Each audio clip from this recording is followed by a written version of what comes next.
Take a tablespoon and fill it to the very brim with a thick black liquid. It's hard to believe, but that tiny amount contains an astonishing concentration of energy. If you had to produce the same amount of energy yourself, carrying heavy loads, pushing enormous weights, exhausting your body day after day, it would take you an entire month of continuous physical labor. One spoonful of concentrated power against 30 days of human sweat. It wasn't made from coal. It wasn't made from natural gas. It was made from ancient sunlight. Ancient sunlight that fell onto Earth's oceans 400 million years ago. Captured by microscopic organisms. Organisms that sank, were buried, and compressed beneath miles of rock under the planet's own weight. That sunlight never disappeared. It simply stopped and waited. And the world around you, the asphalt beneath your feet, the plastic in your hands, the fabric you're wearing, is that very same ancient sunlight, frozen into another form. Today you'll discover why this liquid remains one of geology's greatest mysteries. How it saved whales from extinction and helped send humans to the moon. How it turned one humble inventor into a poor man, while others built empires from his discovery. And why, beneath our feet, there are still unopened layers, stories we've only just begun to uncover.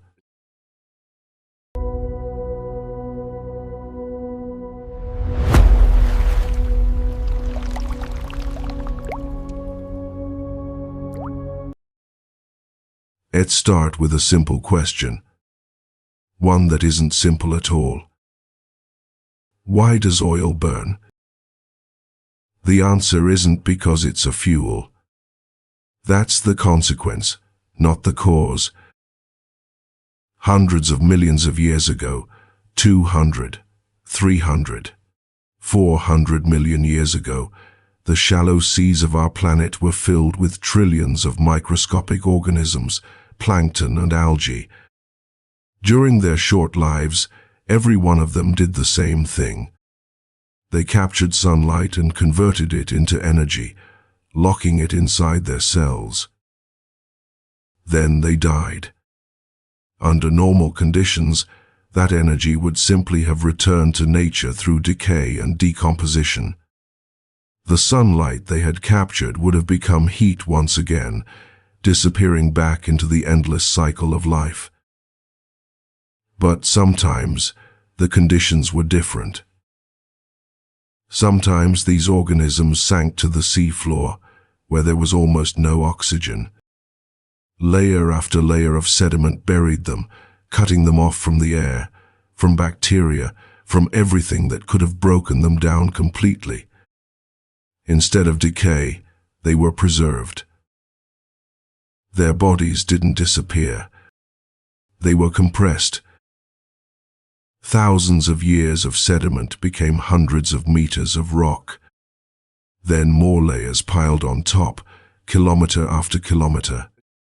Deep underground, where the temperature rises by about 3 degrees Celsius for every 100 meters of depth, a process began that geologists gave its own name, catagenesis.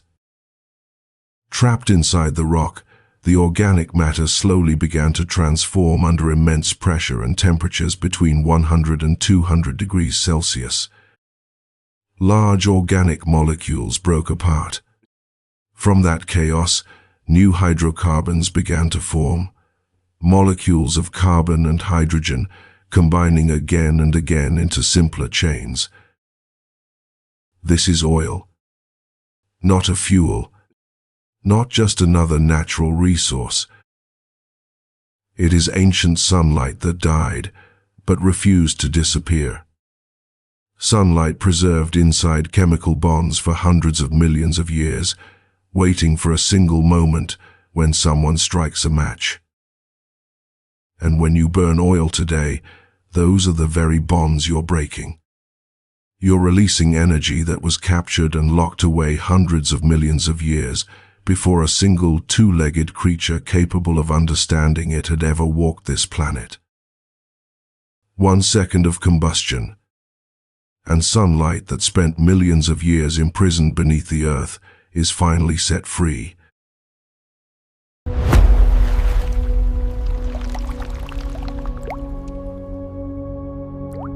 The substance that saved the whales. In the middle of the 19th century, the world was lit by fat. Not vegetable oil, whale oil. Demand became so enormous that entire whale species were pushed to the brink of extinction. Fleets hunted them across the world's oceans because, quite simply, there was no real alternative. Then someone discovered that crude oil could be refined into a lighter, cleaner liquid, kerosene. It burned brighter. It didn't smell like rendered whale oil. And most importantly, it was dramatically cheaper. Within just a few years, demand for whale oil collapsed. Whaling fleets disappeared. Species that seemed destined for extinction were suddenly given a second chance, simply because humanity found something underground to replace what had once come from whales. Just think about that. The very substance that is now blamed for damaging ecosystems once saved entire species from disappearing forever. From waste to wonder. On 19th century oil rigs, workers constantly dealt with an annoying problem. Over time, a thick, waxy residue built up on the drilling equipment, a sticky byproduct that had to be scraped off and thrown away. To them, it was nothing more than waste. But someone noticed something strange. When workers cut themselves, they would sometimes smear this waxy residue onto the wound, and the cuts seemed to heal more quickly. Chemist Robert Chesebro spent years purifying and stabilizing the substance. Eventually, he created a smooth, odorless, chemically stable jelly. He called it Vaseline. Today, it can be found in medicine cabinets all over the world. One of the most recognizable products on a pharmacy shelf began as something oil workers once scraped off their equipment and threw away. The fuel that reached the moon. Kerosene once lit homes and helped save the whales. It seems like a humble story. Then came the 20th century. The very same chemistry, refined to an extraordinary level of purity and known as RP1, became the fuel for the first stage of the Saturn V rocket. 5 F1 engines, thousands of tons of fuel. As it burned, it lifted Apollo 11 beyond Earth's atmosphere and toward the moon. The substance that had once burned inside a simple glass lamp on a kitchen table eventually carried human beings farther than anyone had ever traveled before. The engine that was never meant for oil. In 1893, a German engineer named Rudolf Diesel introduced the world to the engine that now bears his name. But in his own writings and public lectures, he made his vision perfectly clear. He believed the future of his invention belonged to vegetable oils. At the 1900 World's Fair in Paris, his engine was demonstrated running on pure peanut oil. Diesel believed farmers would one day grow their own fuel, that the energy of the future would come from the fields, not from beneath the ground. But petroleum products turned out to be far cheaper. Industry simply chose the more profitable path. Today, the words diesel fuel are almost synonymous with petroleum, even though the engine itself was never originally designed around it. One of the decisions that shaped the entire energy system of the 20th century wasn't driven by technology. It was driven by price. The same fire in different hands. The very same carbon-hydrogen chains that keep your home warm in winter, in different hands and for very different purposes, became one of the most terrifying weapons of the 20th century. A thick, sticky, burning gel that clung to almost any surface. Developed in a laboratory, named after two of the chemicals used to create it. Napalm. We won't dwell on the details. It's enough to say this. The same chemistry that can warm a home can also become one of the most devastating tools of destruction humanity has ever created. Life where it shouldn't exist. Deep on the ocean floor, where sunlight never reaches, oil sometimes seeps naturally through cracks in the seabed. These slow, natural seeps have existed for thousands of years. And in those places, evolution accomplished something that seems almost impossible. Bacteria evolved that can feed directly on oil. They break apart hydrocarbon molecules and extract their energy, just as we do when we burn oil inside an engine. Life discovered how to consume ancient sunlight millions of years before humans ever learned to do the same.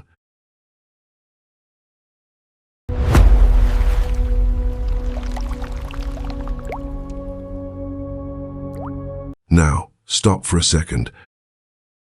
You've just heard stories about kerosene, about Vaseline, about rocket fuel. Stories that feel distant, as if they happened to someone else, somewhere else. But here's the thing. Look around you. The fabric you're wearing, unless it's cotton or wool, is probably polyester or nylon. It isn't a plant fiber. It isn't an animal fiber. It's oil, spun into thread. The lotion on your skin, your lipstick, your mascara. In most cases, they're made with mineral oil or petroleum jelly. The very same waxy residue that once collected on drilling equipment, now packaged in a $30 jar. The pavement beneath your feet isn't just stone. It's asphalt, the heaviest, thickest fraction of crude oil, mixed with crushed rock. The frames of your glasses are probably plastic. The keyboard you're typing on, the insulation inside your walls, the soles of your sneakers. Even the candle you light in the evening is almost certainly made from paraffin, another product refined from crude oil. Even some of the medicines you take are synthesized using petrochemicals, from aspirin to certain antihistamines. You may never own a gasoline-powered car. You may never work on an oil rig. You may never think about oil at all. And yet, the average person physically touches oil, in one processed form or another, dozens of times every single day, without ever realizing it. It never stayed inside the fuel tank. It found its way into nearly everything we own. We wear it. We put it on our skin. We keep it on our shelves. We tend to think of oil as fuel, somewhere far away, underground, inside a tanker, or at a gas station. But the truth is, it's already here. It's already inside us.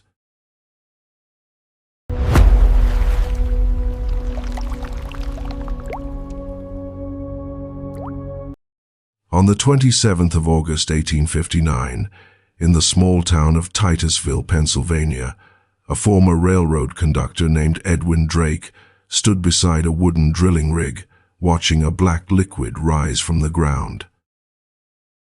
Until that moment, oil had been collected only by chance. It seeped naturally to the surface, where people skimmed it from streams with rags. Drake became the first person to drill a well specifically for oil, adapting techniques that had originally been developed for drilling salt wells. The locals called the project Drake's Folly. Investors were running out of patience. The well was costing far more than anyone had expected. Then, at a depth of just 21 meters, the drill struck a crack in the rock. Oil surged to the surface. It wasn't the first oil on Earth, but it was the first time humanity deliberately reached beneath the ground and brought it up on purpose, instead of waiting for nature to do it first.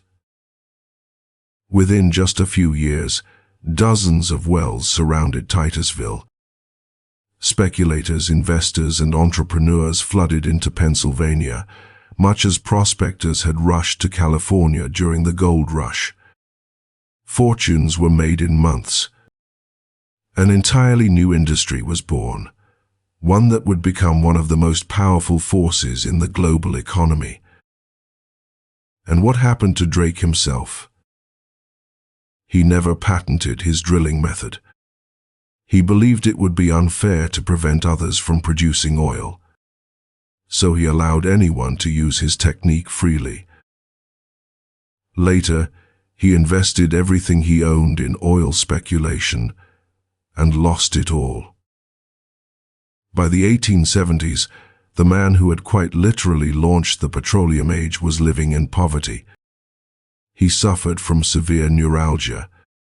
He could barely walk without assistance, and he struggled to survive in the very state where countless others were becoming wealthy because of his breakthrough.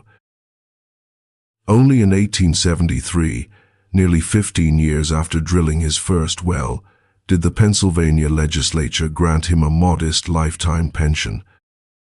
Not as a reward for his success, but out of recognition for a contribution that had enriched everyone except the man who made it possible.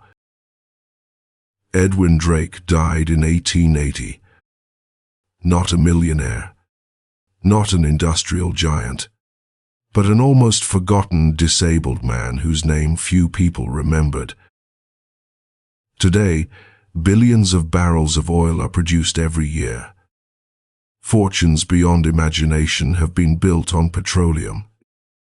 Yet the man who first proved that oil could be deliberately brought up from beneath the earth received almost nothing in return. A cruel irony.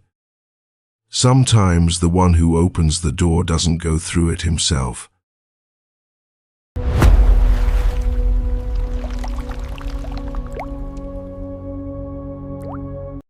There are stories about oil that simply don't fit into 15 minutes.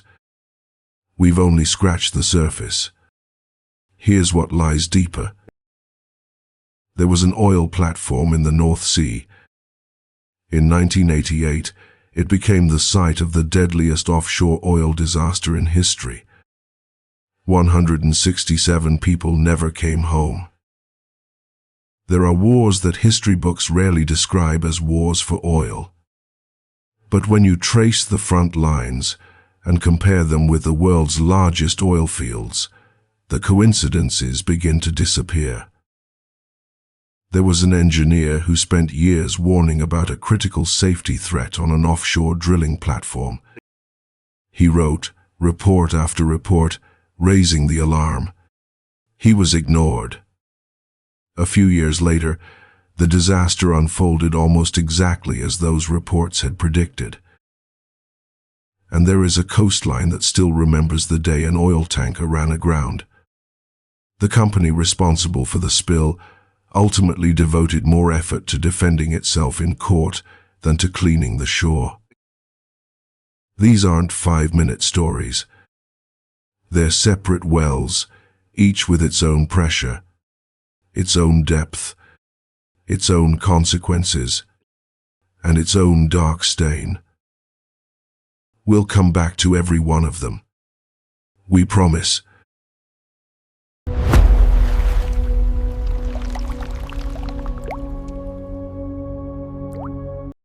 Let's return to that spoonful.